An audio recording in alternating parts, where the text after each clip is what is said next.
Cette vidéo vous est présentée par la boutique de dicehall.com, les prix les plus bas sur vos jeux de société favoris.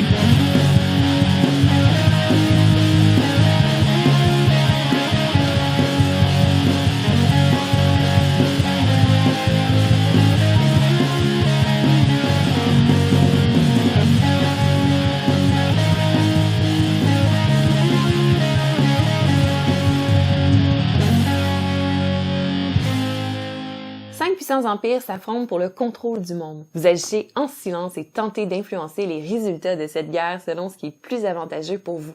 Et oui, il s'agit du jeu de Starling Games, A War of Whispers. A War of Whispers est un jeu de bluff, de majorité et de take that dans lequel vous tentez d'influencer les résultats des différents empires selon ce qui vous rapporte le plus de points et ce qui vous en fait perdre. Mais tout ça sans que vos adversaires s'en rendent compte. Je suis Sophie de la chaîne YouTube Mixdeal et aujourd'hui nous allons voir ensemble les règles du jeu en débutant avec la mise en place. Commencez par placer le plateau de jeu au centre de la table. Ensuite, chaque joueur va se choisir une couleur et prendre ses agents associés ainsi que ses jetons de loyauté. Il y a 5 empires dans le jeu, chacune représentée par une couleur et un animal. Donc, il va y avoir les ours, les aigles, les éléphants, les lions et les chevaux. Ce qu'on va faire, c'est qu'on va placer leur paquet de cartes à côté de leurs symboles autour du plateau, ainsi que leurs bannières qui sont représentées par les cubes. On va ensuite placer le jeton de tour numéro 1 sur la case marquée Start autour du plateau et les jetons de tour 2, 3 et 4 vont être placés à côté du plateau pour les tours subséquents. La carte est divisée en empires, donc en 5 couleurs différentes, et chaque empire est représenté par plusieurs régions. Dans certaines régions de la carte, on va voir des symboles de bannières comme ici où il y en a 2. Et on va placer les bannières de la même couleur sur la carte comme indiqué. Ce qui va donner quelque chose comme ça quand on va avoir terminé la mise en place. On détermine ensuite aléatoirement le premier joueur et on lui remet le jeton de premier joueur. Finalement, la dernière étape avant de débuter la partie, c'est de mélanger aléatoirement nos jetons de loyauté et ensuite on va aller les placer face cachée sur chacune des icônes de notre plateau joueur. C'est la partie la plus importante de la mise en place et c'est vraiment important que ça reste caché parce que ça va déterminer en fait votre façon de faire des points durant toute la partie. Durant la partie, vous allez tenter d'influencer le contrôle de la carte par les différents empires selon votre niveau de loyauté à chaque empire. À la fin de la partie, vous allez marquer un certain nombre de points de victoire selon le nombre de villes que contrôle chacun des empires. Votre niveau de loyauté à chaque empire est indiqué sur votre plateau joueur. Donc, à la fin de la partie, vous allez gagner votre niveau de loyauté pour chacun des empires multiplié par le nombre de villes que cet empire-là va contrôler sur la carte. Donc, en début de partie, on a placé aléatoirement des jetons qui ont pu être ensuite modifiés durant la partie. Et là, durant le décompte des points, ce qu'on va faire, c'est qu'on va regarder. Par exemple, ici, on voit qu'on est très loyaux aux aigles, donc on gagne 4 points par ville. Et ensuite, on va additionner ça avec les autres scores. Ici, on est loyaux aux chevaux, on va gagner 3 points par ville. Ici, 2 points par ville pour les ours, 0 points par ville pour les éléphants. Et en fait, toutes les villes que le lion va contrôler, on va perdre 1 point. Donc, c'est comme ça qu'on va essayer d'influencer la partie pour pouvoir faire le plus de points à la fin. Une ville va être représentée par ce symbole-là sur la carte. Donc, comme on se souvient dans l'exemple qu'on avait montré, on était très loyaux aux aigles, donc on faisait 4 points par ville contrôlés par les aigles. En fin de partie, si on faisait le décompte à ce moment-là, les aigles contrôlent 3 villes, donc on va faire 3 fois 4, ce qui va nous rapporter 12 points. Une partie est divisée en 4 manches. Chaque manche est divisée en 4 phases. On a la phase de déploiement des agents, la phase de l'empire, la phase de nettoyage et la phase d'échange. Durant la phase de déploiement des agents, vous allez déployer vos agents dans les différents sièges des différents conseils des 5 empires. Donc, chaque empire va posséder un conseil différent avec différents sièges. Donc, il va y avoir le shérif, l'intendant, le maréchal et le chancelier. Chaque siège va procurer des actions différentes que les joueurs vont pouvoir réaliser, ce qu'on va voir un peu plus tard dans la vidéo. La première phase d'un tour de jeu permet aux joueurs de pouvoir récupérer un agent qui a été déployé sur le plateau. Bien entendu, durant le premier tour, on va passer cette phase et on va aller tout de suite à la seconde. Ensuite, chaque joueur à tour de rôle va pouvoir déployer un agent dans n'importe quel conseil sur n'importe quel siège en débutant avec le premier joueur. Donc, dans un tour, on va faire cette action 2 fois ou lorsque l'on joue à 2 joueurs, on va le faire 3 fois. Ensuite vient le tour de l'Empire. Le tour de l'Empire se passe dans le sens des aiguilles d'une montre autour du plateau en débutant avec l'Empire des ours. Durant cette phase, on va activer chaque siège du conseil de chaque empire et le joueur qui contrôle le siège va décider des actions à réaliser. Voyons donc voir de plus près chacune des actions. Une fois les agents déployés, ce qu'on va faire ensuite, c'est qu'on va activer chacune des positions du conseil de chacun des empires en commençant par les ours parce qu'on suit l'ordre du tour du plateau. Donc, on va commencer par activer le shérif. Donc, pour l'activer, ce qu'on fait, c'est que le joueur qui contrôle cette position-là va pouvoir, en fait, réaliser une des actions qui est inscrite en dessous de la position. Si on va, par exemple, sur la prochaine position, ici, bien, il n'y a personne, il n'y a aucun joueur qui a positionné d'agent-là. Donc, à ce moment-là, qui va pouvoir choisir une des actions de cette position-là? Ça va être le joueur qui va être à droite de cette action-là. Dans ce cas-ci, le joueur jaune. Donc, celui-ci, si on comprend bien, va pouvoir profiter des actions de cette position-là, de celle-ci, ainsi que de la sienne. Dans le cas où une position, comme la dernière ici, aurait aucun joueur à sa droite, bien, à ce moment-là, il n'y a aucun joueur qui pourrait profiter des actions. Donc, parmi les actions que l'on peut choisir lorsqu'on contrôle un siège, une des actions qui est disponible à peu près partout sur le plateau, c'est celle de poser des bannières, qui est reconnue en fait par le symbole de bannière, et ensuite par un petit multiplicateur qui va nous indiquer combien de bannières on peut ajouter en jeu. Donc, il y en a 3 types. Il y a celle-là ici qui nous dit on peut rajouter une bannière par ferme contrôlée par cet empire-là. Celle-ci qui va nous dire qu'on peut ajouter une bannière par fort contrôlée par l'Empire. Et finalement, celle-ci qui nous dit tout simplement qu'on peut ajouter 2 bannières en jeu. Donc, on va pouvoir déposer les bannières sur des territoires que l'Empire contrôle. Comment est-ce qu'on détermine si un empire va contrôler un territoire ou pas, en fait? C'est selon s'il y a des bannières de présentes. Mais également, en fait, l'Empire va contrôler tous les territoires de départ de sa couleur tant qu'il n'y a pas d'autres bannières ennemies qui sont dedans. Donc, admettons qu'on avait une bannière ici, l'Empire des ours contrôlerait ce territoire-là. Donc, on ajoute les bannières et on a un maximum de 4 bannières par territoire. Sur les territoires contrôlés où il y a des fermes, alors la limite va être de 6. Une autre action que l'on va pouvoir faire, c'est l'action attaquer, donc avec le symbole de la bannière plus l'épée. Donc, comment ça fonctionne? On doit tout d'abord choisir un terrain ennemi adjacent où on va pouvoir déplacer nos troupes, donc nos bannières. C'est à noter qu'on ne peut pas traverser les lacs ou les rivières, donc les terrains qui sont face à face mais qui sont traversés par de l'eau sont pas adjacents. Ensuite de ça, si on attaque, mais à partir d'une région qu'on a prise plus tôt dans la partie, donc qui n'est pas une de nos régions de départ, lorsqu'on va traverser avec nos troupes, on doit toujours en laisser une derrière pour marquer notre contrôle. Dans ce cas-ci, c'est à partir d'une région de départ, donc on peut tout amener nos unités. Donc, comment on va calculer qui remporte le combat? Comment ça va se passer en fait? C'est du 1 pour 1. Donc, sur le territoire, là, j'ai 2 unités rouges, 4 unités bleues, c'est-à-dire qu'on va détruire les 2 unités rouges et on va également retirer 2 unités bleues. C'est donc les bleus, donc les ours qui vont avoir remporté l'attaque. Par contre, sur cette île-là, on voit qu'il y a un phare de présent. Ce que ça veut dire, c'est qu'avant de commencer cette attaque-là, les rouges vont détruire une unité supplémentaire à l'attaquant. Dans ce cas-ci, les bleus. C'est tout de même, par contre, les bleus qui remportent le territoire. Donc maintenant, il est sous le contrôle des bleus. Une autre action qui est disponible, c'est de piocher des cartes, comme celle-ci ici.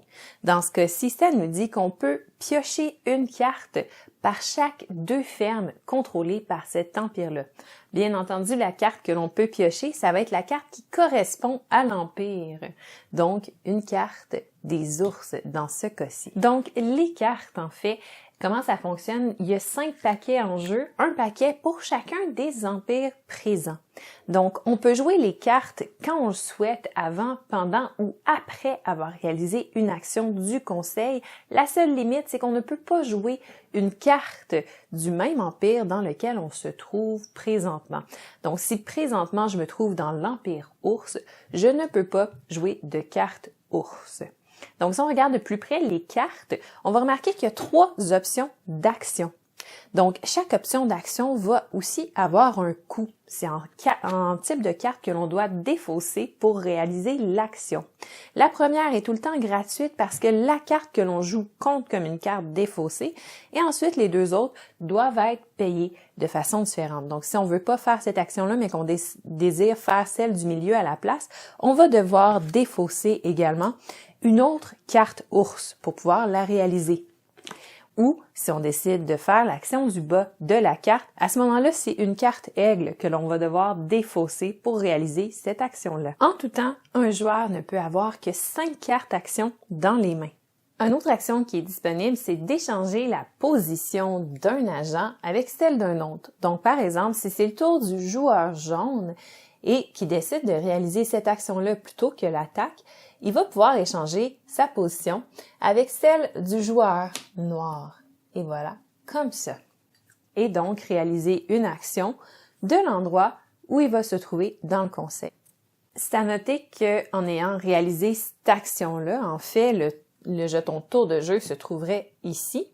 Et là, on a amené le jeton jaune là, on a fait un échange, mais ça n'influence pas la position du jeton. Donc, celui-là va tout simplement continuer sa course et s'en aller dans l'empire des aigles.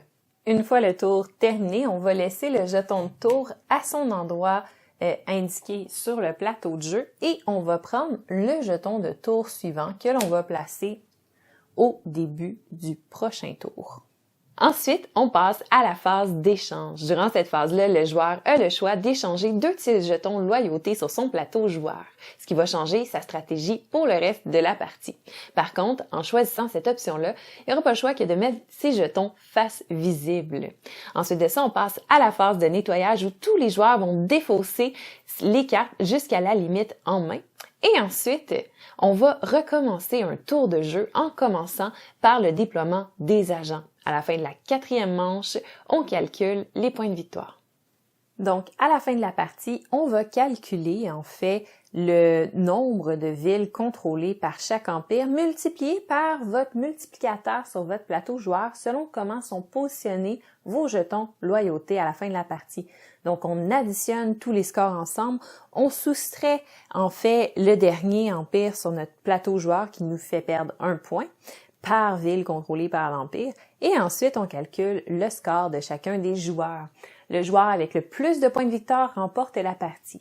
En cas d'égalité, ça va être le joueur qui a fait le moins d'échanges de jetons loyauté durant la partie qui va l'emporter. Et si l'égalité persiste, ça va être le joueur qui va posséder le plus de cartes en main qui va remporter la partie. C'est à noter qu'il y a une variante avec des règles avancées qui permet dans la première phase d'un tour, donc dans la phase où on va déployer nos agents, de décider de déployer un de nos agents directement sur la carte n'importe où. En le déployant, en fait, ça va faire comme si c'était une ville à la fin de la partie pour le décompte des points. C'est à noter qu'à tout moment durant la partie, vous pouvez changer d'idée et au début de chacun des tours, durant la phase où on peut récupérer un agent sur le plateau, le reprendre dans vos mains. Chaque joueur peut faire cette action-là un maximum de 2 fois durant la partie.